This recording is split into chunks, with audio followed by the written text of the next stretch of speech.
Hey everyone, Big Markets Think Simple here. You know those epic movies like Gladiator or 300? That one fighter still standing at the end? We call that last man standing. Well, the semiconductor world has one of those right now. Quick question. How many companies were making DRAM memory chips back in the 1980s? Over 20. Intel, Motorola, MasTec, AMD, Texas Instruments from the US, Hitachi, Toshiba, NEC from Japan, companies from Germany, France, you name it. Today, just 3. Samsung, SK Hynix, and our hero today, Micron. Japan slashed prices. Korea brought the tech firepower. Nearly everyone else got wiped out. So how did this American company survive?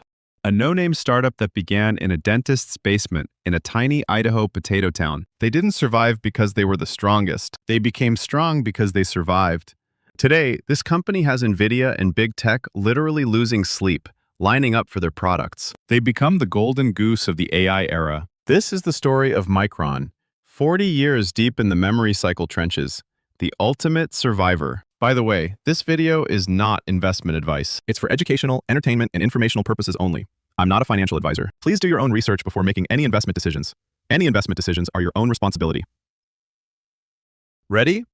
Let's go. Let's rewind a bit. October 1978, Boise, Idaho. A dentist office basement. 2 brothers and 2 friends gathered. Starting capital, $420,000. Back then, Japanese companies owned the memory market. Toshiba, NEC, Hitachi held 70% market share. From day one, Micron focused on manufacturing smaller and more efficiently than competitors. In 1981, they built their first semiconductor fab for about $10 million. That was just 10% of the industry standard cost. This penny-pinching DNA? It was there from the start. Then, hell broke loose. In 1985, Japanese companies dropped a price bomb on semiconductors. DRAM prices cratered overnight. Intel abandoned DRAM for CPUs. Motorola exited memory entirely. Most American companies ditched DRAM. Micron? They had to lay off a ton of workers, but they held on. How did they survive? Manufacturing efficiency, born from an obsession with costs. This created a low-cost structure that could survive price wars. That was survival secret number 1.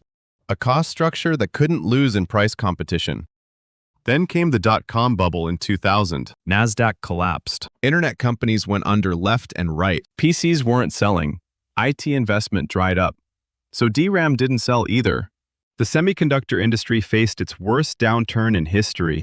R&D investment had to shrink, right? Wrong. Micron actually increased R&D spending by over 10%. These technologies became core assets when the market recovered. That was survival secret number 2. A company culture that invests in the future, even during crises. Another crisis hits. The 2008 financial crisis. After Lehman Brothers collapsed, the financial system froze.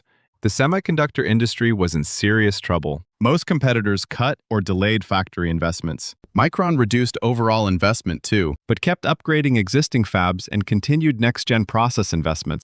Then, they bought key assets from bankrupt German company Commanda on the cheap.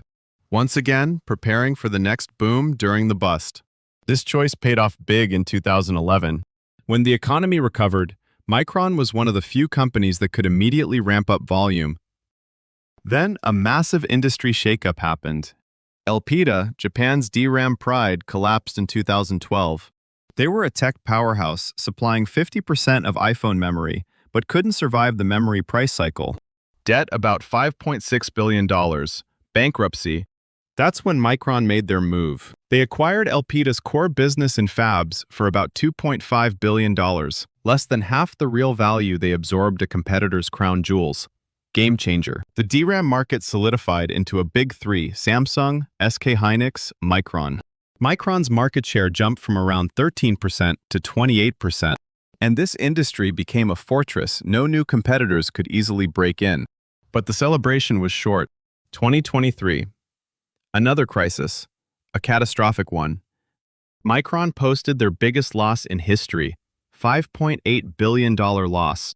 Blame the memory price cycle. Memory prices dropped 75%. Market sentiment was brutal. People wondered if Micron would finally become another casualty of the memory cycle, fading into history. But Micron made an unexpected choice. They didn't cut R&D for the future. They prioritized developing 1-gamma process technology for next-gen DRAM. 1 year later, the AI boom exploded. High-efficiency DRAM and HBM became essential. And Micron was already ready. Coincidence? Nope. This is survival wisdom from riding the memory cycle for over 40 years. Micron was never the fastest or biggest company. Instead, they read cycles, invested contrarian, and outlasted everyone. A cost structure that can't lose in price wars. A culture that invests in the future during crises. These survival secrets are paying off again in the AI era. All right, that's 40 years of survival. Now let's jump to the present. What does Micron sell today? Only memory chips. Memory, don't overthink it. Just think of them as friends with great memory. They sell 4 types. First, DRAM, the chip that remembers info your computer needs right now, super fast. But turn off your PC and it forgets everything. This is the memory constantly working when you watch YouTube, game, or work. Micron was the first to mass-produce 1-gamma process technology. In simple terms, process more data with less power. Second, NAND flash, the chip that stores data, long-term. Unlike DRAM, it remembers even when power is off. It's what stores photos and videos on your smartphone and PC. Industry-leading technology with top-tier storage density. Third, NOR flash, the memory used when your car starts or telecom equipment boots up. Small capacity, but without it, your car literally won't turn on. Essential memory. Steady demand in industrial and automotive applications. Fourth, HBM, the hottest golden egg right now. HBM is important enough that I made a separate video explaining it in detail. If you're interested, check out my videos or click the link on screen. Think of HBM as a type of DRAM, but essential for AI training and selling for several times more than regular DRAM. In early 2024, Micron's HBM presence was minimal. Market share around 5%. Now it's over 20%. What's the secret? Remember that record-breaking loss in 2023? The R&D they didn't cut? The 1-gamma process tech developed back then improved yields, meaning reduced defect rates. Making semiconductors is like baking waffles. Same butter, same time, same heat, who makes more and makes them right? Every company's bake 100 waffles, but Micron produces more perfect ones with fewer burnt edges. So they supply more volume more reliably with the same equipment. Why does this matter? For customers, getting reliable supply right now is everything. That's what makes Micron attractive to customers like NVIDIA. Recently, Micron made a crucial decision. After 40 years, they completely restructured their organization into 4 specialized teams focused on big whale customers. Old Micron was like product-based stores. Now it's a VIP customer-dedicated manager system. First, CMBU, Cloud Memory Business Unit. This team serves mega AI data center customers like NVIDIA and Google. The golden egg HBM comes from here. Right now, this is Micron's fastest-growing, most profitable unit. Second, CDBU, Core Data Center Business Unit. Wait, how's that different from the first? This one covers the broader data center market. Mid-size cloud companies, enterprise server memory, and high-end enterprise SSD storage. In short, CMBU is mega AI customers like NVIDIA, while CDBU is corporate server rooms and mid-size data centers. Third, MCBU, Mobile and Client Business Unit. The chips going into your iPhone or Galaxy smartphone. Low power consumption, high-speed performance memory is their weapon. Fourth, AEBU, Automotive and Embedded Business Unit. Car and industrial robot chips. NOR flash lives here. This restructuring strategy worked. Micron's 2025 revenue about $37.4 billion, 50% growth year over year. This isn't just a company that got lucky catching the AI wave. This is a company that survived near-death experiences in semiconductor cycles for 46 years, now locking that survival experience into organizational structure. All right, let's shift gears and talk money. The important stuff. Micron's 2025 annual revenue is $37.4 billion. That's enough to buy every American roughly 27 cups of coffee. Micron could cover the entire nation's caffeine fix for a month. But this money wasn't earned equally across the board. Let's break it down to see who's really making the cash. Say Micron earns $100. Here's how each unit contributes. CMBU, AI Cloud Team, $36. The biggest, right? MCBU, Mobile Team, $32. CDBU, Data Center Team, $19. AEBU, Automotive Industrial Team, $13. Surprisingly, mobile pulls in solid revenue too. Now let's subtract costs: materials, factory operations, R&D, labor, marketing. After costs, about $26 remains. CMBU, about 14.7. CDBU, about 5.2. MCBU, about 4.8. AEBU, about 1.3. See that? MCBU Mobile made $32, but only kept $4.08. But CMBU AI and Cloud? They made $36 and kept $14.7. Over half of Micron's profit comes from AI and Cloud. And at the center sits Golden Egg HBM. Supply shortages mean they can name their price, and producing more units with fewer defects than competitors means higher profits. Now that we've seen the present, let's look at the future. Micron is currently investing mainly on three things. First, next-gen HBM technology. They're selling HBM3E now, but HBM4 is already in the works. Faster speed, lower power consumption, bigger capacity next-gen HBM. They're preparing to mass-produce this HBM4 for NVIDIA's Rubin in 2026. Second, U.S. factory expansion. Micron is building massive fabs in Idaho and New York, investing tens of billions of dollars. They recently held the New York fab groundbreaking ceremony. Why build in expensive America?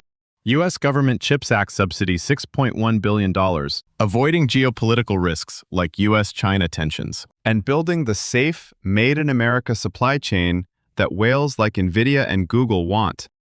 Third, expanding AI-dedicated memory lineup. Building a complete AI memory set. It's not just HBM, CXL memory, next-gen data center memory, LPDDR5X for smartphone AI features, GDDR7 for gaming and AI graphics cards. The ambition, wherever there's AI, there's a Micron chip. But let's step back for a second.